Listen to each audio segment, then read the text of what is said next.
Party అధినేత శాసనసభ సభ్యత్వానికి రాజీనామా చేశారు. రేపటి నుంచి ఆయన రాయలసీమలోనూ ఆంధ్రలోనూ పర్యటన చేస్తాను అని ప్రకటించారు. అది వారి పార్టీలో చాలా పెద్ద చిచ్చునే రేపింది. చాలా మంది, ముఖ్యంగా తెలంగాణకు చెందినటువంటి అనేక మంది జిల్లా నాయకులు, రాష్ట్ర నాయకులు రాజీనామాలు సమర్పించారు.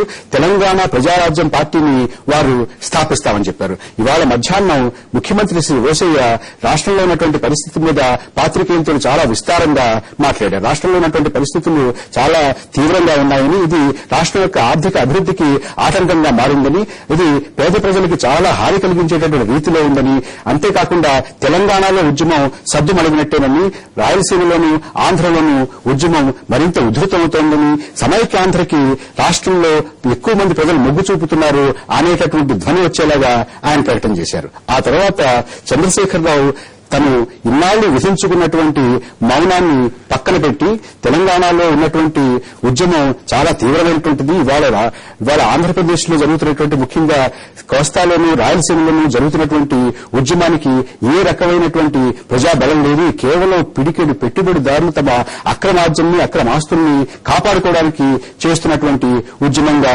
తీవ్రమైనటువంటి పదజాలంతో ఆయన విమర్శించారు. ఇవాళ అంతేకాకుండా ఢిల్లీలో ప్రణబ్ ముఖర్జీని, చిదంబరాన్ని కలిసినటువంటి సీమాంధ్ర నాయకులు ఇది చిదంబరం ఇచ్చినటువంటి ప్రకటన తప్పుగా అర్థం చేసుకున్నామని, ఉద్యమానికి పెద్దగా అవకాశం లేదని, అన్ని సర్దుకుంటాయి అనేటటువంటి చాలా సమయంతో కూడినటువంటి మాటలు చెప్పారు. ఇవాళ పొద్దున్నుంచి ముఖ్యమైనటువంటి నాయకులు ఏం చెప్పారో వారి మాటల్లోనే విందాం. ముందుగా చిరంజీవి ప్రజారాజ్యం పార్టీ అధినేత రాజీనామా సమర్పణ విషయం గురించి ఏం చెప్పారో వారిని చూద్దాం. పరిస్థితిలో అత్యధిక శాతం ప్రజల అభీష్టానికి అనుగుణంగా ఈ రోజున సమైక్య ఆంధ్ర అనేది ఇంత పెద్ద ఎత్తున ఉన్నందుకు అది ఆ నిర్ణయం తీసుకోవడం కోసంగా మేము సమాయత్తం అయ్యాం. ఎక్కడైనా సరే ఏ యొక్క రాష్ట్రంలో, ఏ యొక్క దేశంలో ఉన్న ఏ రాష్ట్రాలైనా సరే ఎవరు ఉద్యమించినా విభజనకు ఉద్యమించారు. కానీ ఫస్ట్ టైం ఈ యొక్క చరిత్రలోనే, దేశ చరిత్రలోనే కలిసి ఉంటాం, ఐక్యంగా ఉంటాం అని ఉద్యమించడం అనేది బహుశా ఇదే మొట్టమొదటి. అండ్ కలిసికట్టుగా ఉంటేనే ఖచ్చితంగా అభివృద్ధి జరుగుతుంది అన్నది నమ్మేం. కాబట్టి మా యొక్క నిర్ణయంలో కూడా ఈ మార్పు తీసుకురావడం జరిగింది. అది ఈ సందర్భంగా అందరికీ తెలియజేస్తూ, ఇక మీద ప్రజారాజ్యం సమైక్య ఆంధ్రప్రదేశ్ కోసం ఖచ్చితంగా అకుటి దీక్షతోటి ముందుకు సాగుతుంది. దీనికి కావలసినటువంటి అన్ని రకాల నిర్ణయాలు కానివ్వండి, అన్ని రకాల పద్ధతులు ఏవైతే ఉన్నాయో అవన్నీ రాబట్టడానికి ఎవరి మీద ఏ రకమైన ఒత్తిడి తీసుకురావడానికి సమాయత్తమైన సందర్భంగా తెలియజేస్తాను. ఈ యొక్క నేపథ్యంలో ఎక్కడైతే వెనుకబాటుతనం ఉందో తెలంగాణలో దాని మీద ఎక్కువ దృష్టి కేంద్రీకరించి అక్కడ ఆ అభివృద్ధి కోసంగా మేము కట్టుబడి ఉంటాము. ఇప్పుడు రాష్ట్ర ముఖ్యమంత్రి చేసినటువంటి ప్రకటనని చూద్దాం.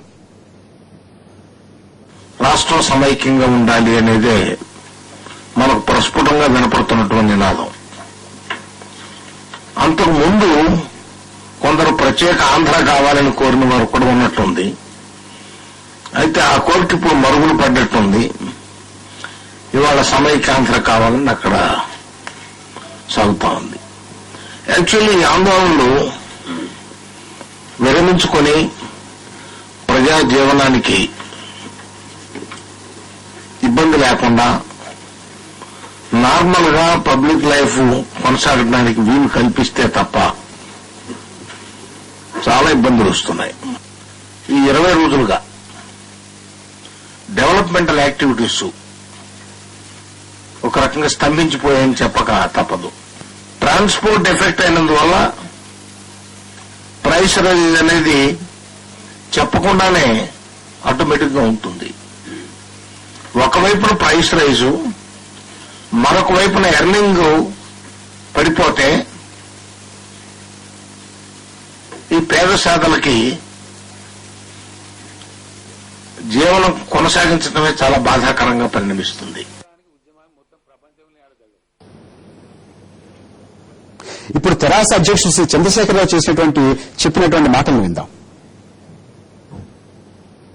ఈ రాష్ట్ర శాసనసభలో తీర్మానం అని పాపం ఆంధ్ర ప్రాంత ప్రజలను, అమాయక ప్రజలను, ఆంధ్ర ప్రాంత అమాయక విద్యార్థులకు ఆంధ్ర ప్రాంత నాయకులు నమ్మజెప్పి ఉద్యమాల్లో రాపించి వాళ్ళ భవిష్యత్తుతోని వాళ్ళ జీవితాలతో చెలగాటమాడుతున్నారు. Which is not correct at all. కలిసిపోయినటువంటి ఒకే ఒక సన్నివేశం ఈస్ట్ అండ్ నార్త్ జర్మనీ కలిసిపోయింది. యూరోప్ను శాసించగలుగుతున్నా నిర్ణయానికి వచ్చి కలిసిపోయింది తప్ప కలిసిపోవడానికి ఉద్యమాన్ని మొత్తం ప్రపంచంలో ఆడగలరు.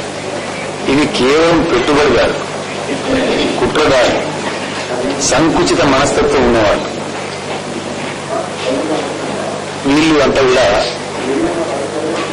ఇది ప్రాంప్టెడ్, ప్రమోటెడ్ ఆర్టిఫిషియల్ మూవ్మెంట్, ఒక కృత్రిమమైనటువంటి కృతకమైనటువంటి మూవ్మెంట్ తప్ప అది ప్రజా ఉద్యమం కాదు.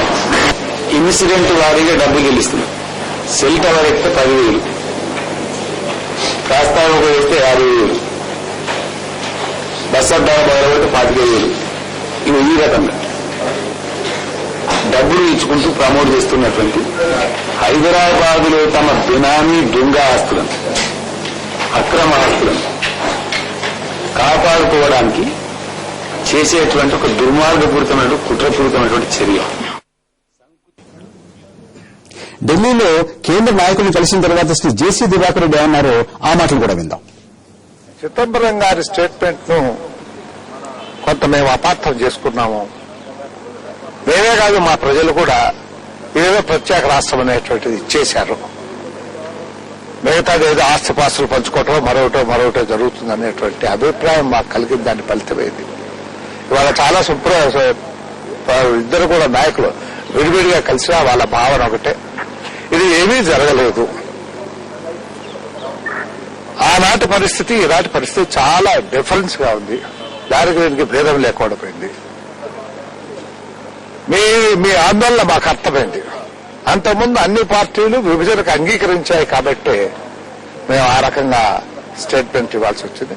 అది లేదు అని ఇవాళ తెలిసిపోయింది కాబట్టి మరొక మారు పునరాలోచన చేసి తగు న్యాయం చేస్తాము అనేటువంటి మాట వారు స్పష్టంగా చెప్పారు. కాబట్టి దయచేసి ఈ ఆందోళన నుంచి విరమించాలా, ప్రశాంతమైనటువంటి వాతావరణం కలుగజేయాలా.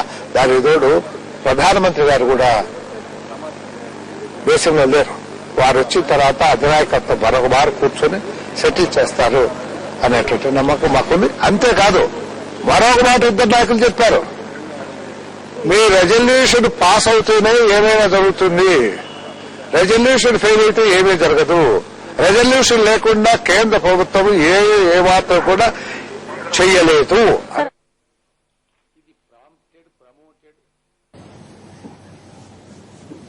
చర్చలో పాల్గొనడానికి కోస్తా కాంగ్రెస్ నాయకులు శాసనసభ్యులు శ్రీ ఆనం వివేకానందరెడ్డి, ఆంధ్ర మేధావుల సంఘం రాష్ట్ర అధ్యక్షులు శ్రీ చలసాని శ్రీనివాస్, ప్రజారాజ్యం పార్టీకి రాజీనామా చేసినటువంటి ఆ పార్టీ ప్రధాన కార్యదర్శి, గతంలో ప్రధాన కార్యదర్శి అయినటువంటి డాక్టర్ శ్రవణ్ కుమార్ మనతో ఉన్నారు. ఇప్పుడు ఒక చిన్న విరామం తీసుకున్నాం. విరామం తర్వాత మనం చర్చను ప్రారంభించుకుందాం.